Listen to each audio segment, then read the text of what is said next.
سمجھے گا تو شرک ہے، مقابلے میں سمجھے گا تو شرک ہے. طول میں لے جا. اللہ بعد از اللہ محمد بعد از محمد علی بعد از علی حسن بعد از حسن حسین.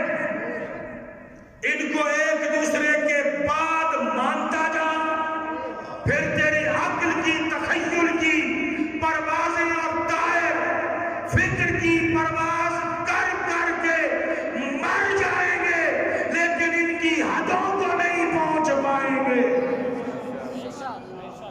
پھر یہ تیری سوچ سے ماورا ہے. اسی لیے تجھے اور مجھے یہ کہا گیا ہے کہ اپنی عقل کے مطابق مان. تو اور میں ان کو ان کی حقیقت کے مطابق نہیں مان سکتے ہیں. نادان ہے وہ اہل منبر جو تجھے آ کے روکتا ہے کہ آل محمد کو سوچ نہیں مان، سوچ نہیں مان. اور پھر فتوے بھی دیتا ہے. ہمارے ہاں تو مصیبت بھی یہی ہے کہ جس کا کام ہے اسے کرنے نہیں دیا جاتا، دوسرا ہر کوئی کرنے کو تیار ہے. دو شعبے مظلوم ہیں، ایک طب، دوسرا دین.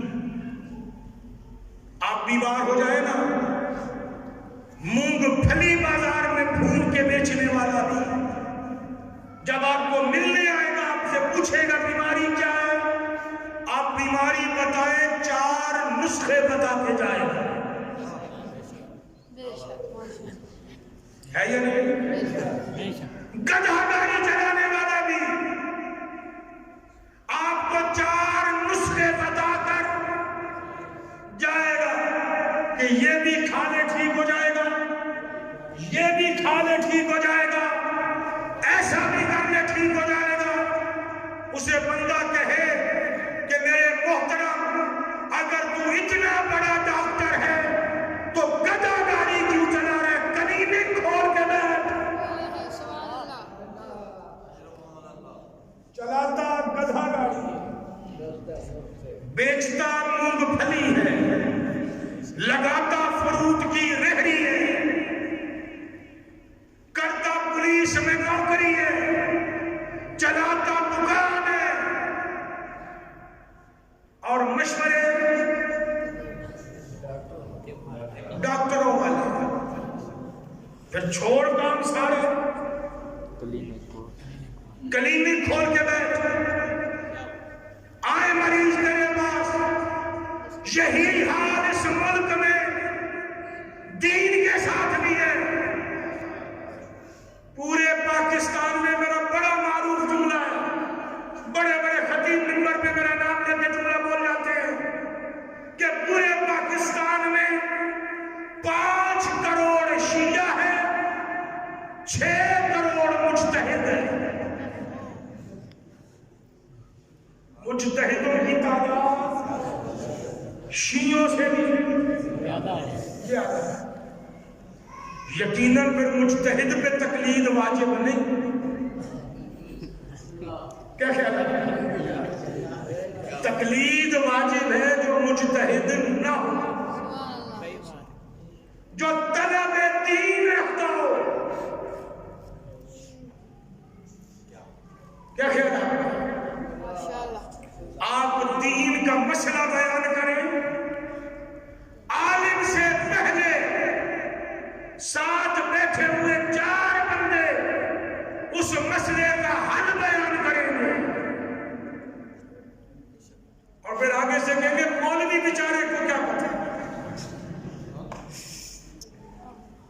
ہاں آپ کو پتا، جنہوں نے ترجمہ شدہ ایک کتاب پڑھی اسے پتا ہے، جس نے زندگی اس کام میں گزار دی اسے نہیں پتا. دین بھی مظلوم، طب بھی مظلوم، کبھی تو شریعت میں بگاڑ ہے، کبھی تو زمانے میں برائی ہے کہ جس کا کام ہے اسے کرنے نہیں دیا جا رہا۔ اور بعد الرسول بھی یہی ہوا ہے۔ اللہ کرے جملہ سمجھ میں آ جائے۔ بعد الرسول بھی یہی ہوا ہے کہ حکومت جس کا حق تھا اسے چھین لی گئی، نااہل منبر پہ بیٹھ گیا ہے۔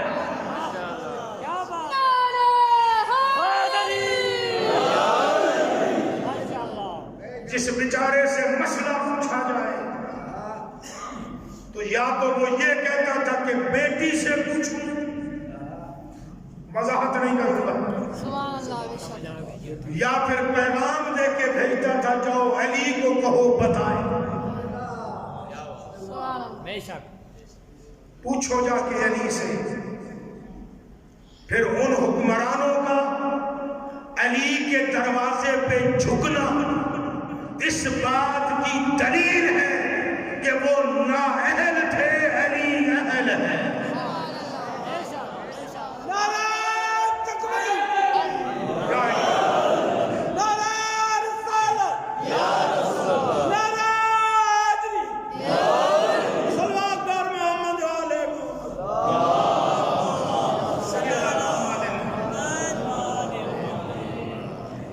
اس لیے محمد و آل محمد کو ماننا ہے،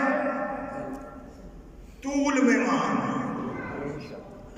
فتوے دینا میرا کام بھی نہیں، فتوے دینا کسی اور کا کام بھی نہیں ہے، وہ جس نے زندگی گزاری ہے اس کا کام ہے، اور وہ بھی دیتے ہوئے ڈرتا ہے، پھر فتویٰ دے کے نیچے لکھتا ہے واللہ عالم السلام، کہ حقیقت یا اللہ جانتا ہے یا محمد و آل محمد جانتا ہے۔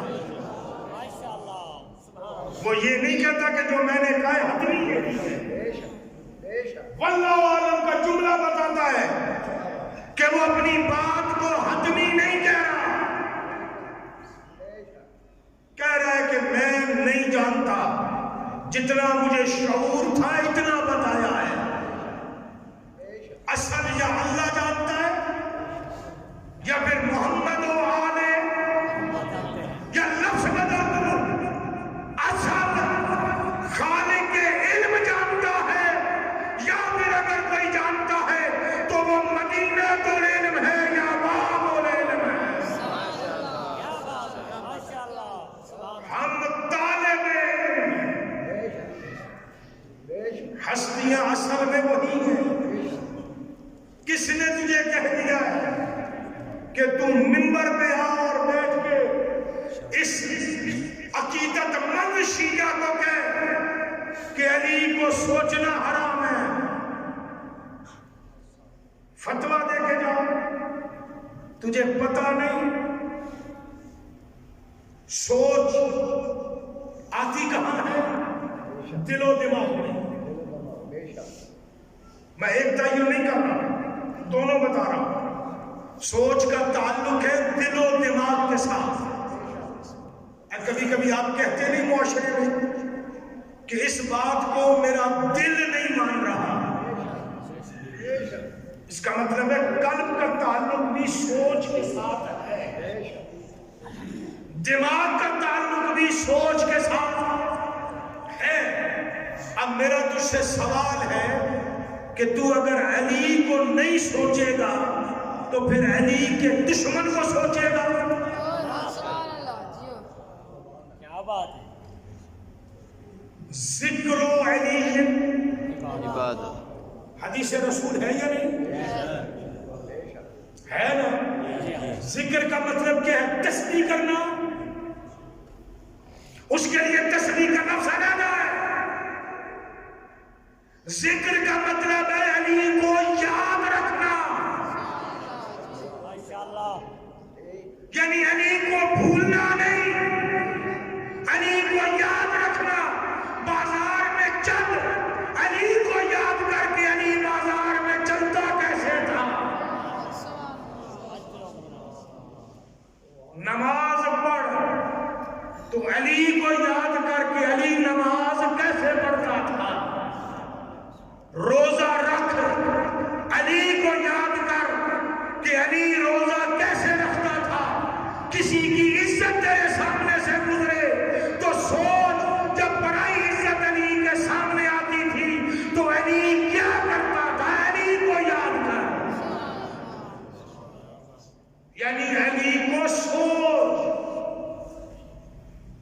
تاکہ تیری فکر پاک ہو۔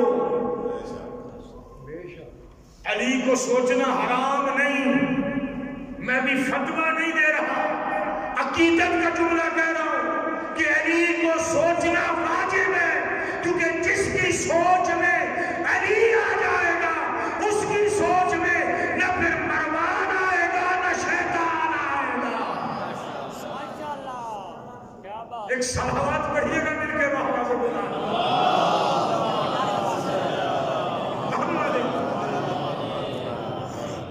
مان بھی آل محمد کو، سوچ بھی آل محمد کو، ان کا ماننا بھی واجب، ان کا سوچنا بھی واجب، ان کے معاملے میں فکر کرنا بھی واجب۔ فضائل میں میں آ کے کہتا ہوں کہ سوچ نہیں، جو کہنے والے کہتے ہیں ان کا استعارہ بن کے میں کہہ رہا ہوں، یعنی میں اہل منبر، فضائل میں کہتا ہوں سوچ نہیں۔ اب جب میں ہی مسائل پہ آتا ہوں تو پھر میں ہی کہتا ہوں سوچ نبی کی بیٹیاں کیسے اجڑی ہیں، پھر میں ہی تجھے سوچنے پہ مجبور کرتا ہوں۔ کتنا تضاد ہے میری گفتگو